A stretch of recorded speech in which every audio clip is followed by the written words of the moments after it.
ഞങ്ങളുടെ ഡിസ്ട്രിക്റ്റിൽ നിന്ന് വാടക കൊടുക്കും. പക്ഷെ ഞങ്ങൾക്ക് അകത്ത് ശൂന്യതയാണ്. പുറമെ നോക്കുമ്പോൾ എല്ലാം ഉണ്ട്, പക്ഷെ ഉള്ളറയിൽ പട്ടിണിയാണ്. ഏകദേശം 4 ദിവസമായി ഞങ്ങൾ പട്ടിണിയുടെ അനുഭവത്തിലൂടെ കടന്നുപോയി. ആമേൻ. ഞങ്ങളുടെ അടുത്ത് ഒരു അംഗൻവാടി ടീച്ചറുണ്ട്. ഈ ടീച്ചർ വരുമ്പോൾ ഇടയ്ക്കിടയ്ക്ക് ഞങ്ങൾക്ക് ഈ അംഗൻവാടിയിൽ നിന്ന് കൊണ്ടുവരുന്ന അമൃതയുടെ പൊടി തരും. ഞങ്ങളുടെ കുടുംബത്തിനകത്ത് ശൂന്യതയാണെന്നോ പട്ടിണിയാണെന്നോ അറിഞ്ഞിട്ടല്ല, ഞങ്ങൾക്ക് വേണ്ടി, ഞങ്ങളുടെ കുഞ്ഞുങ്ങൾക്ക് വേണ്ടി തരുന്നതാണ് ഈ അമൃതയുടെ പൊടി. ഇതുകൊണ്ട് കുറുക്കുണ്ടാക്കി കൊടുക്കും, പുട്ടുണ്ടാക്കി കൊടുക്കും. കുഞ്ഞുങ്ങളത് മടുത്തു, അതങ്ങ് മടുത്തു. ഒരിക്കൽ ഒരു ശനിയാഴ്ച ദിവസം അച്ഛനും വേറെ ദിവസം ദേവദാസനും കൂടെ വിസിറ്റിങ്ങിന് പോയി. ഞാനും കുഞ്ഞുങ്ങളുമായിട്ട് ഭവനത്തിലുണ്ട്. ഞങ്ങളിങ്ങനെ പ്രാർത്ഥിച്ചു കൊണ്ടിരിക്കുക. ഞങ്ങളുടെ ചിന്ത വരുമ്പോൾ എന്തെങ്കിലും കയ്യിൽ കാണും, വിസിറ്റിംഗ് കഴിഞ്ഞ് വരുമ്പോൾ എന്തെങ്കിലും കയ്യിൽ കാണുമെന്ന് ഞങ്ങൾ പ്രതീക്ഷിച്ചു. എന്നാൽ ഏകദേശം ഉച്ചയ്ക്ക് ഒരു 1:30 കഴിഞ്ഞപ്പോൾ തൻ്റെ ദാസൻ വന്നു. കയ്യിലൊന്നുമില്ല, ഒന്നുമില്ല. ഒത്തിരി ഹൃദയം വേദനിച്ചു.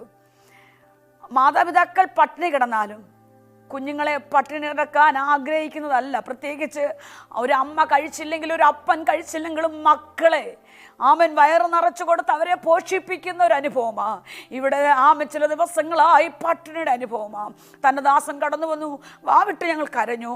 ഞങ്ങൾ ദൈവത്തോട് പറഞ്ഞു, കർത്താവേ, ആമൻ നീതിമാൻ ഒരു പക്ഷേ കൈ നീട്ടേണ്ടി വന്നാലും നീതിമാന്റെ സന്തതി അപ്പമിരക്കുന്നത് കണ്ടിട്ടില്ല, അവർ ആഹാരമിരക്കുന്നത് കണ്ടിട്ടില്ല.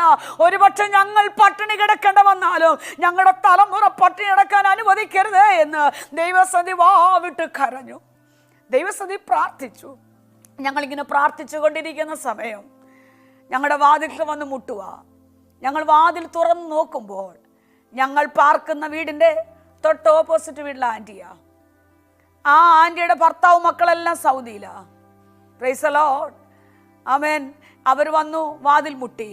വാതിൽ മുട്ടിയപ്പോൾ ഞങ്ങൾ വാതിൽ തുറന്നു. ആമേൻ, സ്തോത്രം. എന്നാൽ കേൾക്കണമോ, ഞങ്ങളോട് പറഞ്ഞു, ഞങ്ങളുടെ വീട്ടിൽ നിന്നൊരു ഗസ്റ്റ് വരുമെന്ന് പറഞ്ഞു. എന്നാൽ ഹോട്ടലിൽ നിന്ന് ഫുഡെല്ലാം ഓർഡർ ചെയ്ത് വീട്ടിൽ വന്നപ്പോൾ ആ ആൻറ്റി അവർ വിളിച്ചു പറഞ്ഞു, ഇന്ന് ഞങ്ങൾക്ക് വരാൻ പറ്റുകയില്ല. ഞങ്ങളോട് വന്ന് ചോദിച്ചു. ഞങ്ങൾ ഹോട്ടലിൽ നിന്ന് ഫുഡെല്ലാം ഓർഡർ ചെയ്ത് വീട്ടിൽ കൊണ്ടുവന്നു. ഈ ആഹാരം ഒന്നും ഞാൻ കഴിക്കത്തില്ല, ഇങ്ങോട്ട് കൊണ്ടുവരട്ടെ എന്ന് ചോദിച്ചു. ഞങ്ങൾ പറഞ്ഞു, കൊണ്ടുവന്നോ ആൻറ്റി. കുഞ്ഞുങ്ങളും പോയി ആഹാര സാധനമെല്ലാം വീട്ടിൽ കൊണ്ടുവന്നു. Price the Lord. ഞങ്ങൾ അന്ന് വരെയും കഴിച്ചിട്ടില്ലാത്ത വിഭവസമർത്ഥമായ ആഹാരം. ആമേൻ. അവർ പോയി. ഞങ്ങൾ വാതിൽ കുറ്റിയിട്ടിട്ട് ദൈവത്തോട് പറഞ്ഞു, കർത്താവേ, ഇതാ ഗസ്റ്റിന് വേണ്ടി ഓർഡർ ചെയ്തതല്ല, ഇതാ ഗസ്റ്റിന് വേണ്ടി അല്ല ഓർഡർ ചെയ്തത്, തൻ്റെ ഭക്തന്മാർക്ക് വേണ്ടി കർത്താവ് തുറന്ന ഉറവയാ, കർത്താവ് കരുതിയതാ. കരീത്തുള്ള വെള്ളം വറ്റും, കാക്കയുടെ വരവ് നിൽക്കും, ഉയരത്തിലെ ശക്തി ഇന്നും നിന്നു പോയിട്ടില്ല. ഞങ്ങൾ ദൈവസന്ധി സന്തോഷിച്ചു.